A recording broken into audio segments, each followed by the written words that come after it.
Assalamualaikum warahmatullahi wabarakatuh dan salam sejahtera. Kami dari Kumpulan 2 akan membentangkan ideologi kami iaitu empirism. Empirisme adalah suatu aliran dalam falsafah yang menyatakan semua pengetahuan adalah berasal dari pengalaman seseorang individu. Ideologi ini menolak kewujudan naluri dan hanya menyimpan perasaan sebagai sumber pengetahuan. Perkataan empirisme itu sendiri berasal dari bahasa Yunani iaitu en, dalaman dan pera, eksperimen. Dari makna asalnya, empirisme ditarifkan sebagai kaedah mencari pengetahuan berdasarkan pengalaman, pemerhatian dan eksperimen. Dalam konteks pendidikan, empirisme menekankan pentingnya pengalaman langsung dan eksperimen dalam pembelajaran serta menekankan peranan guru sebagai pendidik yang membantu pelajar, siswa dan memperoleh pengalaman-pengalaman tersebut.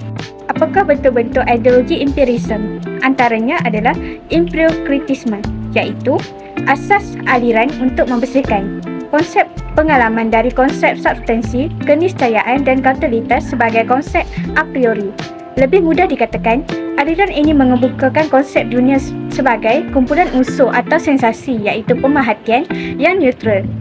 Selain itu, empirisme logik iaitu arus aliran yang mengambil berat betapa pentingnya untuk mengesahkan falsafah secara spesifik. Prinsip-prinsip empirisme percaya bahawa struktur logik beberapa sains dapat ditentukan tanpa mengambil kira isi kandungannya. Sebagai contoh, suatu dalil mesti dibentuk melalui pengalaman dan pemerhatian, lantas etika, metafizik, agama dan estetika ditinggalkan dari semua pertimbangan saintifik. Yang ketiga adalah empirical radical, iaitu suatu aliran yang semua pengetahuan dapat ditelusi ke pengalaman diri. Tahukah anda tokoh-tokoh yang menyokong ideologi empirisme ini? Para tokoh utama aliran ini antaranya adalah John Locke, David Hume dan John Stuart Mill.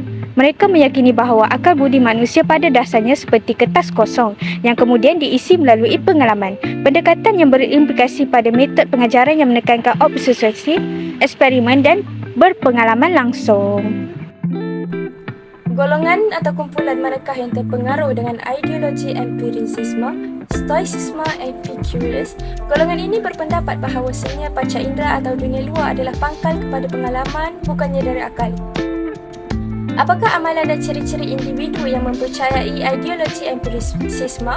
Beberapa amalan dan ciri-ciri individu atau kumpulan yang mempercayai atau menyokong ideologi empirisme termasuk: yang pertama, pengutamaan pengalaman. Mereka yang mempercayai empirisme cenderung memberi keutamaan kepada pengalaman sebagai sumber utama pengetahuan.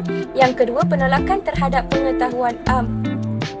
Mereka cenderung menolak konsep pengetahuan bawaan dan meyakini bahawa pengetahuan berasaskan pengalaman indera. Ketiga, penerimaan terhadap sains dan pengamatan. Individu atau kumpulan yang menyokong empirisme cenderung menerima sains dan pengamatan sebagai kaedah utama untuk memperoleh pengetahuan. Aliran filsafat empirisme telah mempengaruhi berbagai aspek termasuk dunia pendidikan di mana pengalaman dan pengamatan dianggap penting dalam proses pembelajaran.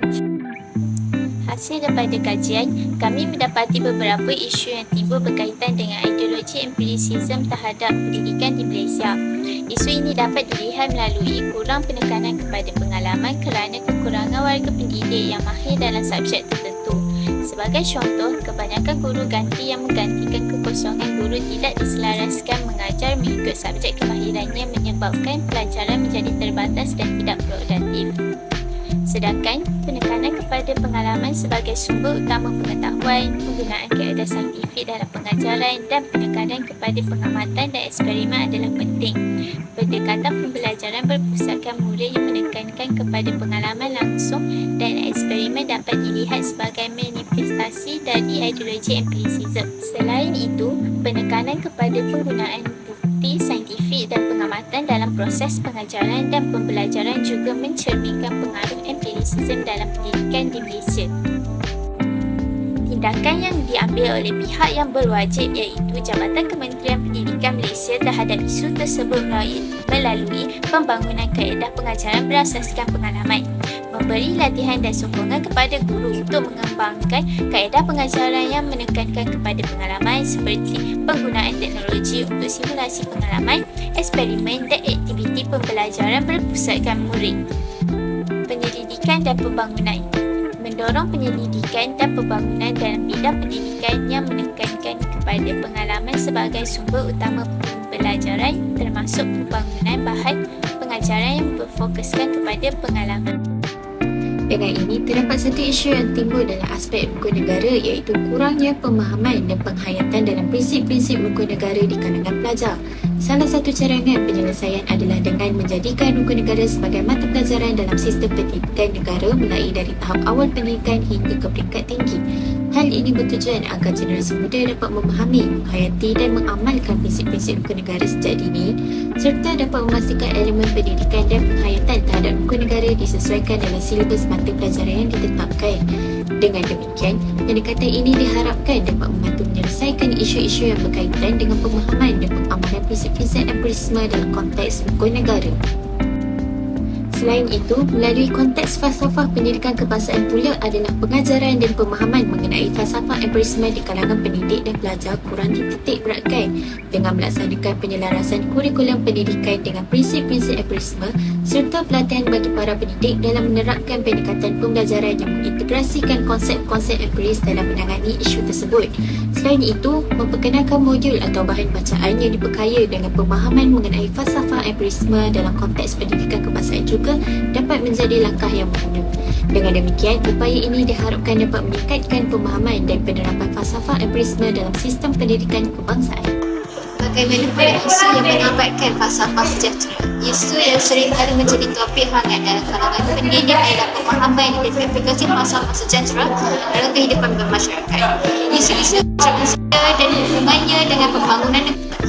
Bagi penyelesaian, cadangan yang boleh dilakukan termasuk memperkuatkan pemahaman dan segera mengenai falsafah sejahtera di kalangan masyarakat melalui pendidikan dan kesedaran awam. Selain itu, penghayatan nilai-nilai falsafah sejahtera juga perlu dipertingkatkan melalui program-program pembangunan masyarakat dan inisiatif-inisiatif yang menyumbang kesejahteraan sosial. Melalui pendekatan ini diharapkan masyarakat dapat memahami, menghayati dan mengamalkan falsafah sejahtera dalam kehidupan seharian serta menyumbang kepada pembangunan negara secara menyeluruh. Menggunakan ideologi empirisme dalam pendidikan diberi penekanan pengalaman sebagai sumber utama pengetahuan, perkembangan kecerdasan berorganisasi sebagai dasar kepada pengetahuan. Ideologi ini diharapkan dapat memberi pendidikan dengan ketentuan dalam pembangunan seperti sebagai satu pemahaman dunia.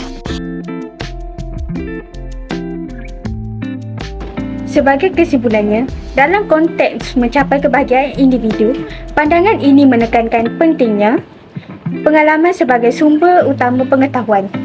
Oleh itu, individu yang mengikuti falsafah empirisme diyakini dapat mencapai kebahagiaan melalui pengalaman-pengalaman yang diperoleh dalam kehidupan mereka. Contoh pengalaman-pengalaman yang diperoleh ialah pembelajaran dari kesalahan dan pertumbuhan peribadi melalui interaksi dan lingkungan sekitar.